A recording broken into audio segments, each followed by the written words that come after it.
You're listening to the Good Question Podcast with Richard Jacobs. Our goal is to make each of our guests exclaim, that's a good question. I don't know the answer.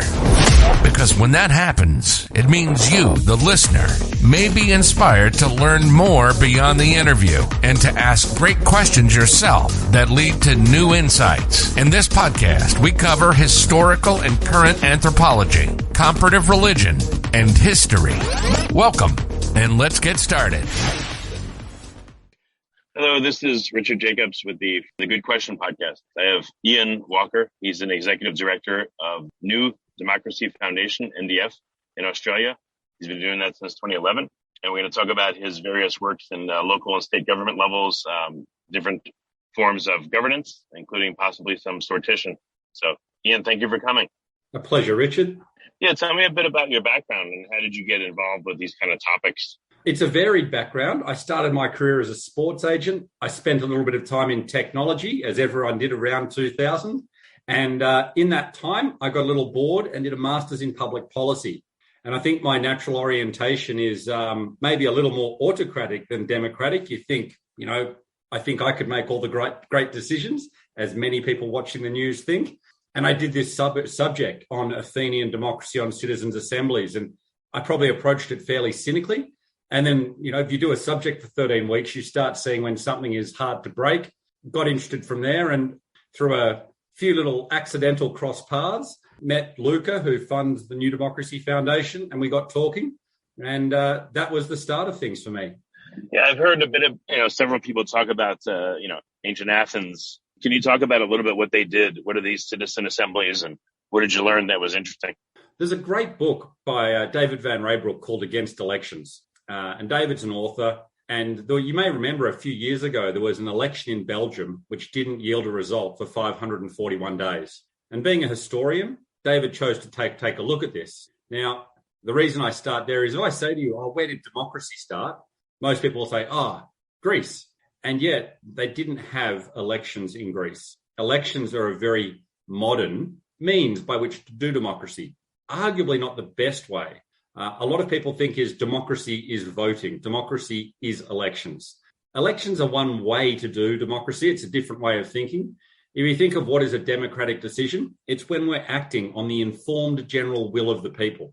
So there's many ways to achieve that. And in short, when we look at Athenian democracy, what was really inspiring there, and of course it was a different time with the rights of women and issues of slavery, of course, but it was 2,500 years ago.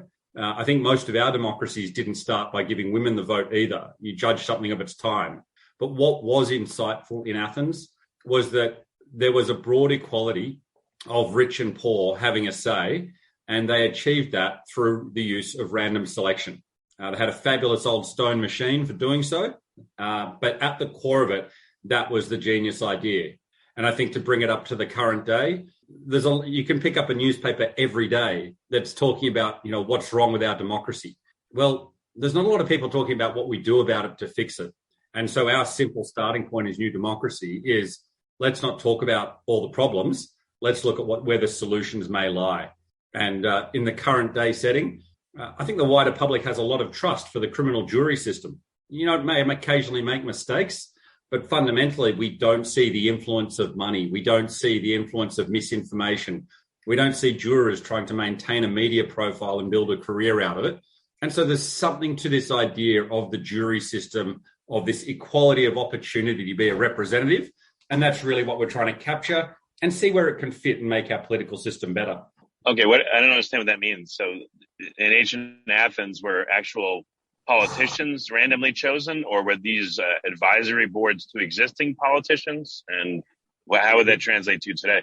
Richard, it's more enjoyable than that. The idea of politicians would not really have occurred. It was an equality of if you turned up for a public decision and several hundred people turned up, you would simply face a situation where all but the military consul roles were selected by random selection, a jury of people brought together. It really was, in many ways, that simple. So for what, the daily governance issues, would this jury be called in, or was it only big important issues? Like, What about the mundane topics versus the I important think they actually covered a lot of the mundane. I don't want to put myself out there as a professor of Athenian history, but it's more the core idea of, I think it's Aristotle who has the fabulous quote, selection by lot is democratic and selection by election is oligarchic. If you actually look in the Federalist Papers, one of the great arguments, and in the Federalist Papers, they all wrote under pseudonyms, but it's believed to be Hamilton. And he wrote in that document, and you can search on the phrase natural aristocracy, but amongst that founding discourse of the United States was we cannot allow ourselves to become a democracy. We will use elections to preserve our natural aristocracy. And you should be taking a little bit of a hint there that perhaps this is not a way to really get a representative group of people together using elections. Juries are inherently fair, but it's probably easiest to grasp using like contemporary examples of, okay, so how would that work? How would it fit in? And I don't want to jump too far ahead, but you look at examples especially in Ireland, as being an exemplar of how you can do democracy fundamentally differently. Oh, so what's a contemporary example? What does it look like? So the best single case study for this was in Ireland. And I think you'll work with me that it's one of the more religious countries going around. There's a lot of affinity for the church. They had an abortion prohibition baked into the Constitution. So I understand the United States is going through a bit of back and forth with the court now. Imagine having the right to life embedded in your Constitution. Now, a right-aligned government in Ireland recognised that they were having some problems in that women were travelling to London for a procedure, and honestly, a number of them were dying on the way. So you had a government, can you imagine wanting as a politician to attempt to reform abortion law in Ireland? I mean, when we speak to Australian politicians, they recognise that the degree of difficulty on that is through the roof. What did the government do? They'd actually convened a citizens' assembly of 100 people in Ireland picked at random. So you got people from all walks of life, rich and poor, blue collar, white collar, no collar, just a rough match to the population. And essentially they asked them whether that part of the Constitution needed to change. They gave them considerable time. And what was central is we're very used to public debates where advocates on either side really lead out with some fervent and often extreme examples. And politicians find it very tough to be stuck in the middle. Well, the citizens were free to simply apply their judgment. And critically, when you and I sit at home watching the news, see these people talking, we see people like us. We don't see the noisy advocate. We don't see the professional politician.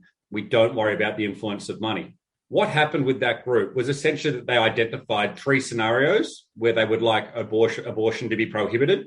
And it was 6 or 7 scenarios where they were comfortable with it.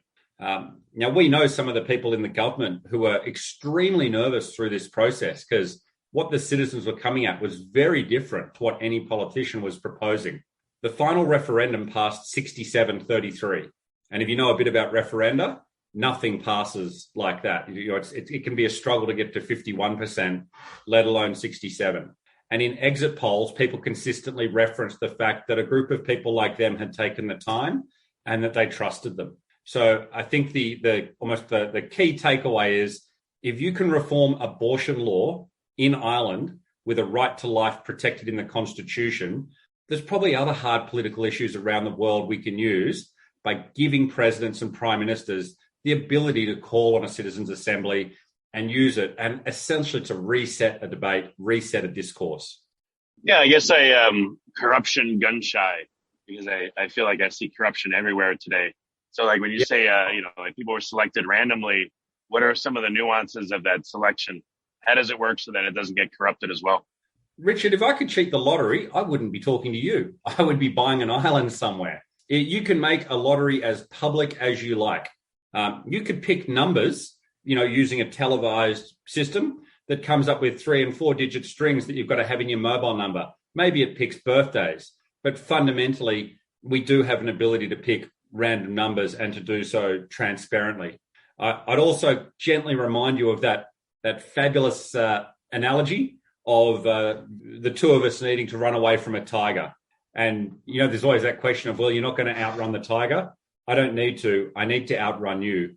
When you look at the corruptibility of elections, which requires so much money to run, I think in recent presidential elections, I know that the Hillary Clinton topped $1.1 billion. And I'm pretty sure that the candidates in the last election certainly were very close around that number. I find it very hard to believe that all those people give money out of civic contribution and goodwill and are not expecting a little favor on the way back. The great advantage of random selection is you straight away take money out of the system. And I think that is the greater gain. Absolutely, a random selection could be cheated if you tried to do it in a black box somewhere, but there's plenty of ways to do it out in the open. So I don't think corruptibility is the problem as much as where you've got to be mindful is you're always reliant on people turning up. So you can get a moderate self-selection bias. Well, yeah. Has anyone studied this? What are the better ways to use the random process? And, how do you make sure the people are turning up for some reason, the ones that turn up don't have some kind of, a person that turns up versus not turns up. What's the difference? They're just more passionate or has anyone explored this part of it? The picking, the way to do it right versus wrong, examples that seem to work better. What are some of the problems? That kind of stuff. Has anyone gone deep into that aspect? Yeah, there's hundreds of academics look at things like this to give you the sort of simple takeaway. The absolute core of it is things like print invitations and really explaining what the process involves on that invitation and giving people a long time to respond. Like we leave our RSVPs open for 4 weeks, as a lead up into what will probably be a 4-month project.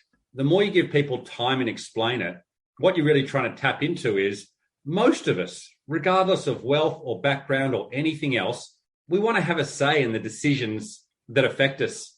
And so if you give people that opportunity, if you show them that respect, you get very high response rates. And in those high response rates, straight away, you dilute just having the most enraged and articulate at the table.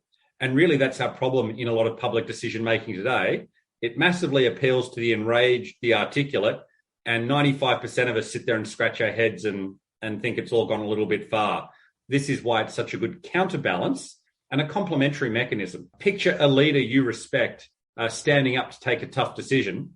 Now picture that with 30, 40, 50 people from all walks of life standing next to them saying, we've actually had a few months to look at this in detail. We made the following proposals, and on balance, we think it's a good decision for our community. We think that is going to be a more trusted decision, and the results show that we are getting much more trusted decisions, and citizens are actually capable of confronting hard trade-offs that politicians often don't want to confront. Well, so was this particular decision literally given over to the hands of the randomly selected people, or did they just advise the politician who made the final decision anyway? Well, it was a referendum, so it went out to the whole population. The critical piece is when we say complementary, absolutely we have elected decision makers and they get to make a final call. What this does is expand the range of options available to them. So in the Irish case, a president was able to say, we're going to have a referendum, and in the event that it passes, those 3 scenarios that people don't consent to will not be part of the law, and the scenarios that people do see as reasonable, that what the citizens have recommended will be the basis for the law. So it doesn't have to be full, complete authority. It's about a complementary balance, which is where we think there's a really big window to drive through. Oh, no, this is very interesting. What was the process when people, quote unquote, showed up? Was it they were given weeks of time at home to just consider this and send their vote in? Or did they come together in a room and hash it out and slug it out, or what happened? So let me paint you a little picture. When you've been selected, you get a little bit of background information reading. Now, it's not homework, but it's a chance. If I think there's this wonderful phenomenon called rational ignorance, where I'm one of 17 million voters in Australia. Well, as a result, my incentives to read are not that great because I'm 1/17 millionth of a say. Now, if you then say, I've picked you as one of 50 or 100 people and the president will give you a response, your incentive to read and think and engage on this has just gone up dramatically. So before we start, people get essentially reading background booklets as a starting point, often 150, 200 pages. When they come into the room, now picture that we're probably running 6 days in person with each of those days spaced 3 weeks apart. You're coming in, you're meeting a whole bunch of people, all different to you, and you're probably at tables of 6, 5 and 6. Small groups are a really good way to have a conversation. And you rotate those groups every couple of hours. So otherwise we all naturally sit with people who look and think like ourselves. Now, in that, if you picture what 6 days looks like, you spend about half the time trying to get people to consider a lot of sources and a lot of perspectives. And after that point, you're essentially synthesizing that now that you're in a more informed position, what is the recommendation that you'd make? We often think that our job is to look at the problem with our democracy is it's become excessively responsive to public opinion. And what it needs to be is responsive to public judgment. Richard, if you and I get arrested at some point, we won't demand a phone poll of 1,000 people, but we'd probably take a jury that looks at a contested array of evidence and tries to find a common ground position. And that's public judgment. I care a lot what you think in 40 hours. I don't care very much what you think in the next 10 seconds. The key pressure point within that process is ensuring that diversity of information sources. In essence, we trust people. We give them critical thinking exercises and we don't filter the information that they get. They're capable of working out that which is well-grounded and that which is, much less grounded. But the key is to give them control and let them give them the time to explore it and ask those questions, nominate those sources and get the answers back. There is a mistrust of experts and a problem with misinformation. This is the number one way to counter that. Are the people paid? And if Yes. so, how much? In Australia, we match it. It's not as good as working, but if you're young and you have to skip a shift or get childcare, so we pay on average about $200 a day. Oh, that's much better than jury duty, which pays you nothing and just expects you to take off work. So in Australia, you get paid for jury duty as well. So that's what we roughly match it to. So that's about $150 a day. And people occasionally get a funny look. And if you think about it, we pay people to make public decisions all the time. In fact, with politicians, we actually pay them pretty well. Okay. Well, very good. Are there any, so the Irish example seems like it was a resounding success. Have other governments looked at it and said, ooh, we're going to try something like this? Or was it met with skepticism or what's happened now? President Macron has commissioned a number of projects. The president in Germany has as well. We're seeing the OECD publish guidelines. Richard, you'll probably laugh, but it's happening pretty much everywhere except the United States. Your political system does seem to be one of the more arcane and resistant to change, which is why it's a pleasure to get an invitation to talk about it. But most governments around the world are looking at this. The UN Democracy Fund has started to realize that this is a great process to take out because elections alone are not yielding. Essentially, you go back a step. Why do we have democracy? There's two reasons in my book. One is there's some decisions which affect all of us, including how to pay for them.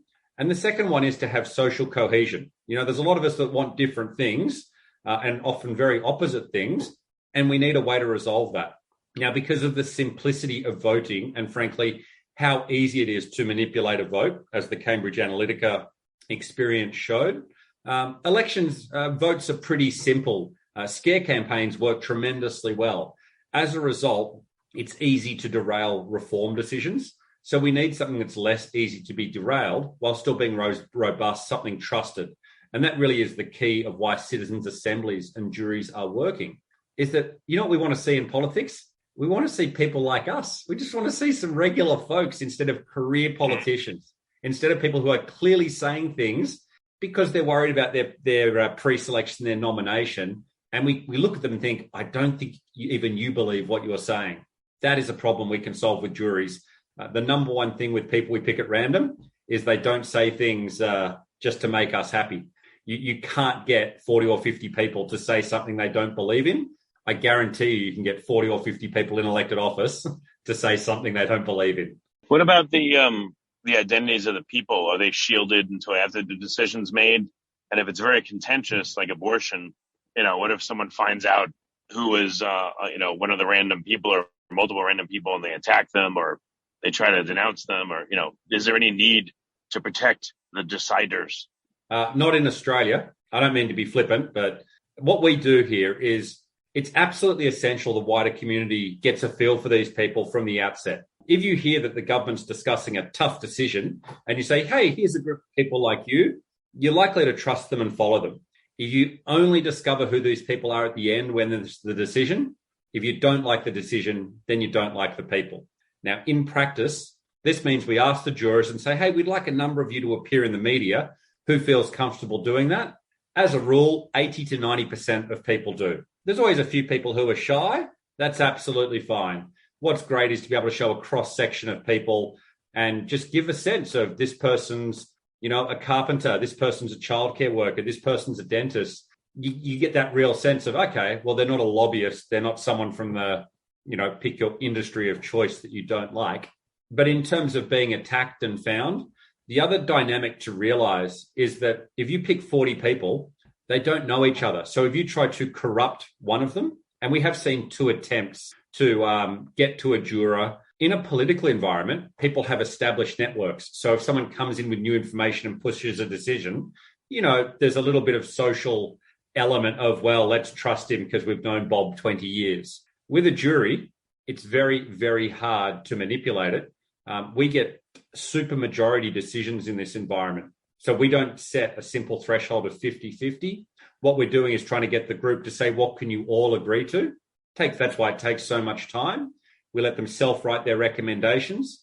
In that environment, there is no just block of votes. You don't just get to Nancy Pelosi, who then says, fantastic, I can move the whole party. Or equally, you don't just get to Ted Cruz and say, right, I've got one influential person who can drag all these other votes along. They're a group of people who are all equal. If someone brings something in, then they'll listen, they'll consider. But equally, what we've seen is people are quite skeptical of where did you get that lever arch folder of background materials, and they question and engage. So it is actually quite highly corruption proof. Yeah, no, I mean, it sounds a heck of a lot better than what we've got going on here. I was thinking about elections and voting, and I mean, I don't know, 6 months before an election, we're not getting any information. We just get, sound bites from politicians, and I wouldn't even call it information. I would just call it, I don't know, sound bites to inflame people that inform them of nothing. There's no real discussion of the merits of the issues, the positives and negatives, none of that stuff. And then there's a total disconnect, because once the person gets in power, then all of a sudden now you're shut out and you don't get to see anything of the internal workings of the decisions or why or how. And it's just, I don't know, it just doesn't seem like it just seems like crap from my point of view. Richard, you've hit it. You've absolutely hit the key problem. Because of voting, anyone running for office, Democrat, Republican, left, right, anywhere, they have no incentive to convene deep discussions, because that's not how we vote. We tend to vote driven by hating the other candidate more.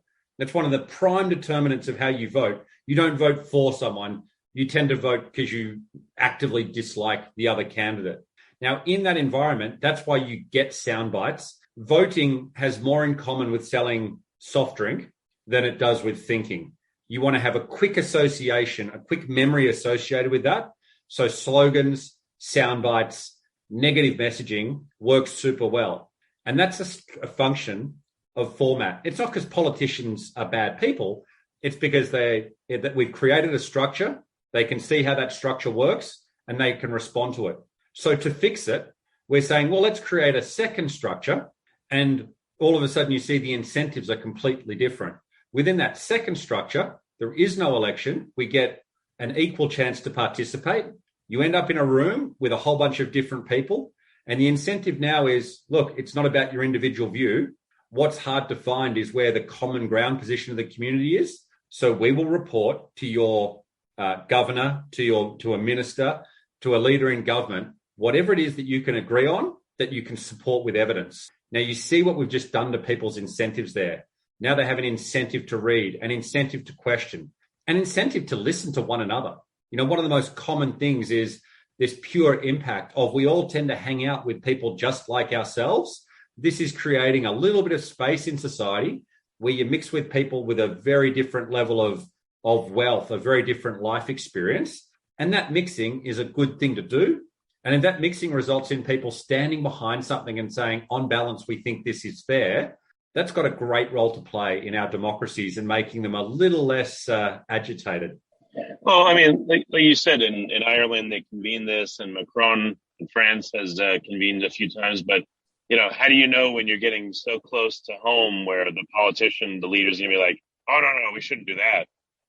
It's okay if we do this, but we shouldn't do that. And the underlying reason would be, I might be next as the president or prime minister. I don't think any of me or my ilk are coming back if we if we take this to the point where it governs how elections are done and how politicians get to run their positions. I mean, it seems like maybe if it was allowed, one of the first things would be to convene a big citizens assembly and change how politics is done, first of all, how voting is done, how all that stuff's done, and reform it that way and then move forward. Believe it or not, that is under active discussion in a number of countries, that specifically where you have a poacher and gamekeeper problem with politicians. So around anything to do with election regulation, should that be passed to a jury of citizens? You know, even in far away Australia, we got a pretty good message that then President Trump wanted to drain the swamp. Can you think of a better way to do it? Equally, we now look at President Biden seeking to do something on gun laws. What an amazing thing it could be to, you know, Congress is not going to get very far doing that. Why not start with juries of citizens in a dozen places around the United States and ask them an open question? How do we minimize harm from guns in our society? You see, it's an open question. You can answer it all sorts of ways, but we need to reset the debate so it's away from people trying to agitate for vote choosing slogans and away from moneyed interest is probably a good starting point. And if nothing else, it would be interesting. I'd love to know how groups of Americans in around the country, how they would solve the problem if we gave them the best democratic opportunity of their lives. And that best democratic opportunity, abundant time, you know, people like us working as staff to get their questions answered from the sources that they nominate, giving them the scope to work together and find a common ground position. I think a lot of people would prefer that to what they're seeing on the news today. You could probably reach a more trusted decision. And for elected representatives, they probably want the room to engage more sensibly, not just have to repeat slogans, you know, every time a camera is pointed at them. So the great thing with this, Richard, is it's easy to try. If you try it and you don't like it, well, the elected group can simply ignore it. But as we say to people in elected office here, if you try it and it works, look at the problems you can solve. And the really interesting part is people often ask me, is this pursued more by the left or more by the right? And it's the wrong question. What it's mainly pursued by is people who've done around 8 years in office. And all of us, at about that time, you've worked out the limitations to the system, what you can't get done because of public opinion, because of donors, because of all the pressures of office. That's the group of people who most wants to talk to you. People who've been in office 30 years are a little more defensive of the system, so they're a little harder to move. But the vast majority, I would say 70, 80% of politicians are really open to this idea in our experience. And that's not just in Australia, that's in a bunch of countries around the world. Okay. Which country do you see as, closest to really implementing this on a significant scale for a lot of decisions? Scotland, the whole Scottish Parliament is pushing ahead. Ireland is doing 2 more projects this year, and in 2023, they're running what will be one of the largest citizens' assemblies, essentially asking people, how should we minimize harm from illicit drugs? So putting every drug law on the table and sort of accepting that what we're doing today isn't working, we're stuck in a loop. I think you start to look at across Europe, you see a lot of exemplars. You know, the European Commission has just done an immense project across, I think it was 28 countries, the Conference on the Future of Europe. They did it using this method. We see interest coming from, I get contacted by overseas governments probably once every 2 weeks. That's where the level of interest is. And that the last point I'd really encourage people to look at, the OECD have captured this in a publication called The Deliberative Wave. And it's politicians looking at what is a tool that actually helps you prosecute the reasons you got into politics in the first place. And increasingly, it is this deliberative wave, this use of citizens' juries and citizens' assemblies that is at the core. And there's materials out there to help. And, you know, it is, if we look at all the countries or all the democracies around the world, yeah, America's probably at the back of the queue. It's probably the toughest to reform because you have the most money in politics and you actually have some very strange democratic structures there. What about for companies? Have you ever seen a company that runs on sortition? And what does that look like? Increasingly, it's used as a customer engagement piece. We don't work on it. We're a research foundation. Essentially, we're looking at how can we make public decision-making better. But I have spoken to people over the years who are in, you know, senior corporate jobs, you know, billion-dollar enterprises, And they have stopped and said, wow, I should be doing this internally. In any organizational structures, managers have an incentive to tell you what you want to hear and good news. Wow, I should be sampling across, certain number of people from my warehouse, certain number of people from a factory, certain number of people in management. By sampling, you get a very different result because you change the incentives. Okay. I don't know, are there any big projects in the works that you're really excited about, or new referendums or new case studies that are coming up that people could look at and maybe keep tabs on? Richard, in my job, it's the reason politicians talk to me is I'm discreet. So they open up all sorts of conversations. So I tend not to forecast what might be coming around the corner. But anyone who's interested, I would always look up Ireland Citizens Assembly. As I mentioned, they've got two happening now, a massive one happening in 2023. I would expect that you'll see more out of President Macron. You'll definitely see more out of Germany. And with that, I'm obviously parochial and hoping that we see something very large out of Australia. But it's what we have is absolutely, there's still a mission to show politicians this is complementary. This helps you actually do your job better. But the mission is always making people aware of it. And honestly, getting them to not think it's a lunatic idea. When I say we're going to use random selection, I know there's a chunk of us who are probably picturing, some of the strange people we might see on the train this morning. But the core of it is, if you look at it, 95% of the population does okay. We figure out our lives, we have somewhere to live, we keep a job, all that sort of stuff. The population is capable if we show them respect and give them a great democratic opportunity. And I think especially for people in the United States who are probably having an above average frustration with their democracy, it's a great chance to say, could you try this? You're not asking them to prosecute a massive reform. You're asking them to try something once. If it doesn't work, then you've wasted a little bit of money. But if it does work, can you imagine getting home and not hating turning on the news? That's the promise. That's the hope in the future. It's that chance to make a trusted decision and for us to sit at home and say, well, that's fair enough. That's pretty good. Let's go with that. And that's a long way from where we're at today with our purely electoral representative democracies. No, it sounds a lot better. I would care a lot more. I think, well, again, I'm speaking for a lot of people, but I think this is probably pretty common. Like, I feel like I have no power, no influence, no control, no say over anything that goes on, for instance, in the U.S. So what's the point? All I do feel is that, here's what I feel like. I feel like I live in, the Smurfs from years ago, those tiny little blue guys. Oh, yeah.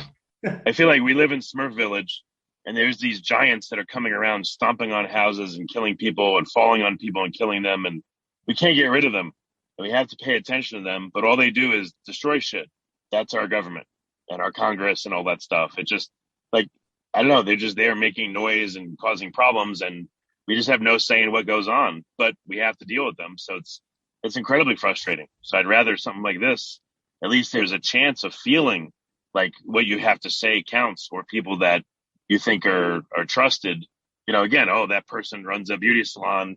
This one is a doctor. This one, cleans houses. This one's black. This one's white. This one's female. I would feel a lot better if there was a big group of people like that, because I would think, okay, actual people are really voting on this stuff, and it's not just some politicians that don't care. The in your Gargamel scenario, Richard, this is often the aha. What is the primary job of someone in Congress? It's to get re-elected. Right. Yeah. What is the primary job of someone I pick on a jury? It's to solve the problem that's put in front of them. And that's a really important difference in motivation. And again, if you or I depended on a popularity contest every couple of years to decide if we kept our jobs, we probably do things differently too. We have made this popularity contest of elections so important and so critical that it actually impairs the judgment of those decision makers to make decisions. So you see how that your Gargamel problem is one of incentives. Their incentive is to stomp on the village because they want to run a campaign, being able to say, I stomped on the most villages, vote for Gargamel. Right. You win election. That's it. So it's about incentives. Now, one thing we haven't covered today is we often think, but there's some big important decisions, lots of money, lots of impact. How can we trust everyday people? There's two things I'd love you to sort of think about. One is politicians frequently have a background of studying law, coming through to work in another politician's office, working on campaigns. My point is they never actually have a day job. It's increasingly a professionalized career span. We trust them because we see them on TV a lot. But if you strip it back, their capacity for decision-making probably isn't a lot different to most of us, to any other people. Well, I don't think anyone trusts them. I think that's assumed. And I think that, again, I just think that people have to put up with it. I don't think they trust any of them. And I think it's, like you said earlier, it's the choice of the lesser of two evils, but both suck. That's what it seems like lately. Richard, I'm not sure what your capacity is for censoring on this podcast, but we just had an election in Australia 3 weeks ago, and they interview voters coming out of the booths, and they got this guy, and he was sort of, just a really easygoing looking bloke, and they said, "So how did you make your choice today?" And he shrugged and looked at the camera, and he just said, "Well, it's the lesser of two dickheads, really, isn't it?" Yep. I'm not saying I like the person I voted for, but look at the choice we were given. We can move beyond that choice. Yeah, no, I would love for this to happen. And who knows if even there really are a lot of people supposedly saying they don't trust random people. That could all be BS by the people in power that want to keep in power. So I see this system as again, as long as it was as transparent as possible and people really knew how are people selected, how do we deal with this, how do we deal with that, how do we prevent corruption, why does this have a chance of working, what are the issues, what is the counterplay back and forth. I think this would be an infinitely better system. And you've hit it. I mean, Richard, if I say, people say, can you really run random selection? I say, look at Powerball. No one's managed to cheat Powerball yet because the physics is impossible with all those little balls bouncing around. Well, all you've got to do is turn that into little number strings that belong in a phone number, a social security number, anything like that. And I don't think I think realistically go, well, no, there's no way they've tricked that up. Yeah, it's less likely at least. I mean, no system is totally bulletproof, but you can get a heck of a lot better. It's like preventing your car being stolen. You can put the club on it, an alarm in it, put it under the street light, have a security guard watch it. Sure, someone can steal it, but it's much harder now and much less likely. And that's far better than doing nothing. And with democratic process, I agree with you. Never make a claim that something can't be corrupted or broken. The real test is, if it is corrupted or broken, can it be hidden? Now, that second test, in my view, is much more important.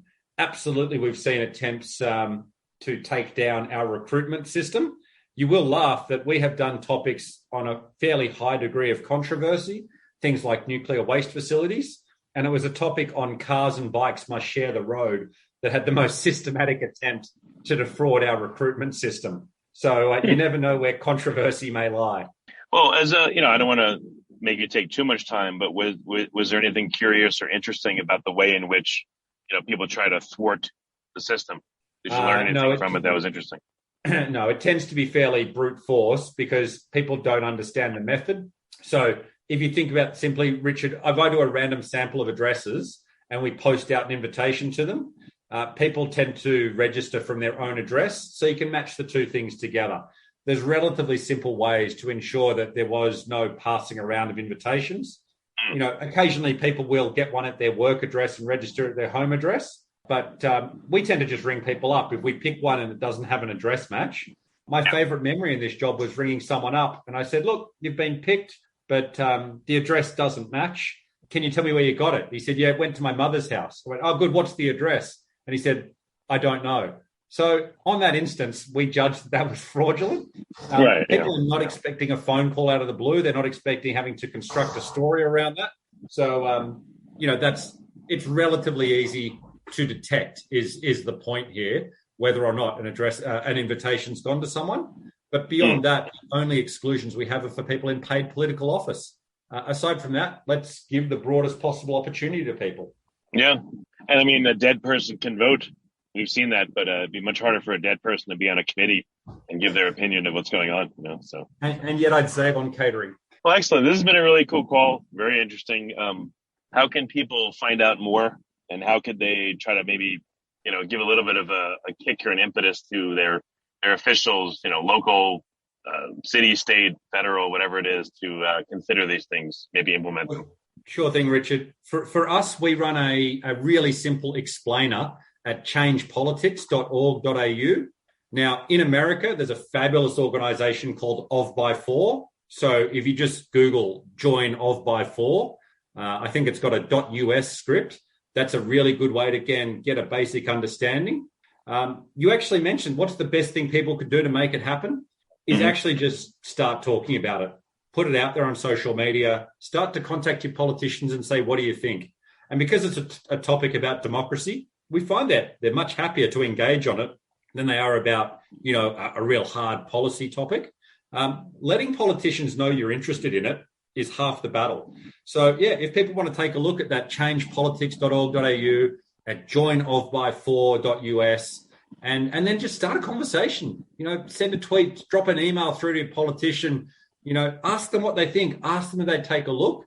And for the really keen, for those who really want to get into it, take a look at the OECD Deliberative Wave or the UN Democracy Fund Handbook on Democracy Beyond Elections.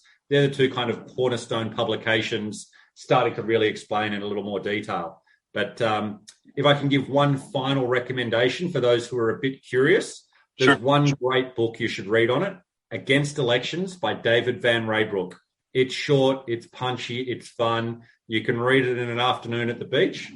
But that is the number one book you want to buy that will give you a few new ideas and quite a surprise. Okay. Well, very good. Well, thanks so much for coming. It's been a great call. And like I said, I really appreciate it. Thanks so much, Richard. I can't wait to see the response. Excellent. Thank you for listening to the Good Question Podcast. Please email support@thegoodquestionpodcast.com if you have any referrals to great guests for us to interview. Visit thegoodquestionpodcast.com to hear more interviews. And please help us spread the word by rating and reviewing us on Apple Podcasts, iTunes, Spotify, YouTube, or wherever you listen to this podcast.